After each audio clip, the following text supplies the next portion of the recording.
दोस्तों, क्या Trump gold के साथ करने वाले हैं कोई बड़ा खेल? क्या अमेरिका गोल्ड प्राइस को रीवैल्यू करने की कर रहा है तैयारी? क्या अमेरिका की इस चालबाजी से सोने की डूब जाएगी लुटिया या फिर सोना बन जाएगा रॉकेट? नमस्कार, मेरा नाम है राज के वर्मा और आप देख रहे हैं रिपोर्टेज। दोस्तों, जरा सोचिए, अगर अमेरिका अचानक अपने 261 मिलियन ऑन्स सोने को मार्केट प्राइस पर रीवैल्यू कर दे, मतलब 1973 से बुक किए गए $42.22 प्रति ऑन्स की जगह आज के लगभग $5000 प्रति ऑन्स के हिसाब से, तो क्या होगा? हाँ, आप बिल्कुल सही सुन रहे हैं। यह कोई काल्पनिक कहानी नहीं, बल्कि यूएस ट्रेजरी और फेडरल रिजर्व के पास कानूनी और अकाउंटिंग टूल है जिसके जरिए ये करना संभव है। सोचिए, सिर्फ एक अकाउंटिंग एंट्री के जरिए $1 ट्रिलियन सीधे अमेरिकी ट्रेजरी के खाते में आ जाएंगे। ये रकम इतनी बड़ी है कि ये अमेरिका की सरकारी खर्च योजना को बिना नया कर्ज उठाए 4 से 5 महीने तक चला सकती है। लेकिन सबसे बड़ा सवाल यह है कि क्या ये कदम सिर्फ अकाउंटिंग है या इसका वैश्विक आर्थिक और राजनीतिक असर भी पड़ेगा? और क्या भारत भी इसी दिशा में बढ़ रहा है, जहां निवेशक रियल एस्टेट की मंदी और आर्थिक दबाव के बीच सोने की ओर बढ़ रहे हैं? अमेरिका आज भी अपने सोने को $42.22 प्रति ऑन्स के हिसाब से बुक करता है। यह प्राइस 1973 में तय हुआ था। यूएस ट्रेजरी के पास कुल 261 मिलियन ऑन्स सोना है, जो लगभग 8133 मैट्रिक टन के बराबर है। यह सोना आधा फोर्ट नॉक्स और आधा वेस्ट पॉइंट में रखा हुआ है।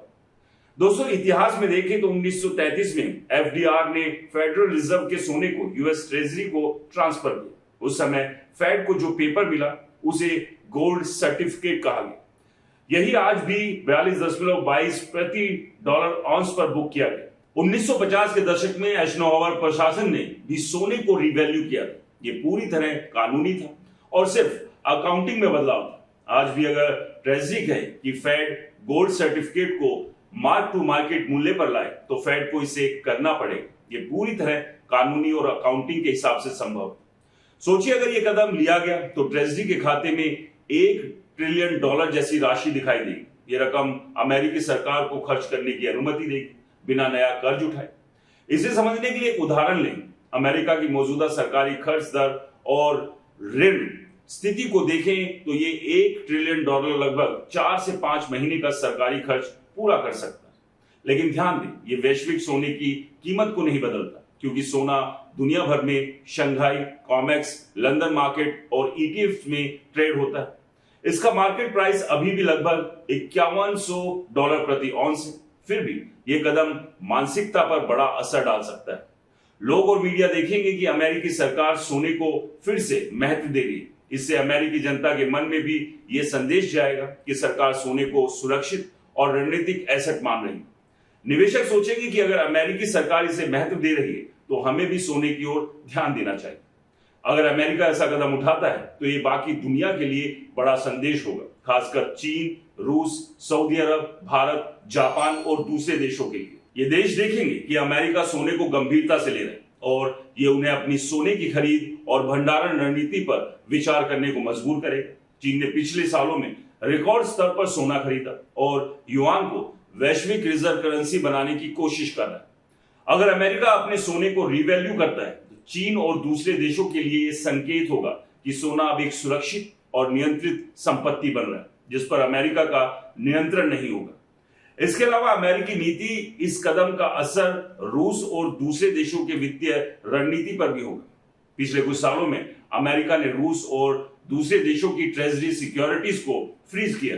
इस तरह की कार्रवाई से ये स्पष्ट संदेश जाता है कि वैश्विक वित्तीय संपत्ति पर अमेरिका की पकड़ है। लेकिन अगर देशों के पास शारीरिक सोना हो, यानी फिजिकल गोल्ड, तो अमेरिका इसे सीधे प्रभावित नहीं कर सकता।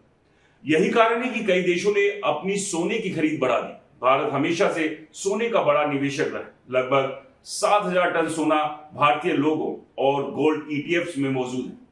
रियल एस्टेट में मंदी और आर्थिक अनिश्चितता के इस दौर में निवेशक सोने की ओर अधिक आकर्षित हो सकते हैं। अगर अमेरिका और वैश्विक स्तर पर सोने की अहमियत बढ़ती है तो भारत में भी सोने की कीमत और मांग बढ़ सकती है। निवेशक रियल एस्टेट के बजाय सोने और गोल्ड ईटीएफ में निवेश करना पसंद करेंगे। इससे न केवल निजी निवेशकों की सुरक्षा बढ़ेगी, बल्कि भारत की वित्तीय स्थिरता और बचत प्रवृत्ति को भी प्रभावित करेगा। अमेरिका और भारत की तुलना में देखें तो अमेरिका अपने सोने को राष्ट्रीय मौद्रिक नीति में शामिल कर रहा है, जबकि भारत में सोना व्यक्तिगत और पारंपरिक निवेश के रूप में ज्यादा देखा जाता है। अगर अमेरिका का रिवैल्यू होता है तो इसका मानसिक और वैश्विक प्रभाव भारत पर भी पड़ेगा। भारत को इस बात को समझना होगा कि सोना सिर्फ निवेश का साधन नहीं बल्कि राष्ट्रीय और अंतर्राष्ट्रीय वित्तीय रणनीति का हिस्सा भी। भारत के निवेशक इस अवसर का फायदा उठा सकते हैं। रियल एस्टेट और शेयर बाजार में अनिश्चितता के समय सोना एक सुरक्षित, तरल और विश्वसनीय संपत्ति के रूप में सामने आता है।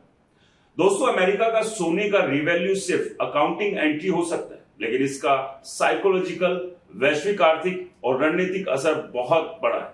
यह दर्शाता है कि सोना सिर्फ ज्वेलरी नहीं बल्कि स्ट्रेटेजिक मौद्रिक एसेट है। यह कदम अमेरिकी सरकार की आर्थिक ताकत और रणनीति को दर्शाता है। बाकी दुनिया और भारत के निवेशकों को भी सोने की भूमिका पर ध्यान देना चाहिए। रियल एस्टेट में मंदी के समय सोने और गोल्ड ईटीएफ्स में निवेश एक सुरक्षित विकल्प बन सकता है। तो सवाल आपके लिए यही है, क्या आप रियल एस्टेट में फंसे रहेंगे या सोने और गोल्ड ईटीएफ्स में निवेश बढ़ाएंगे? क्या भारत अमेरिका की तरह आर्थिक क्रैश की तरफ बढ़ रहा है, या ये समय है सोने और सुरक्षित संपत्ति की ओर ध्यान देने की? इस पर आपकी क्या राय है? हमें कमेंट्स कर जरूर बताएं। नमस्कार।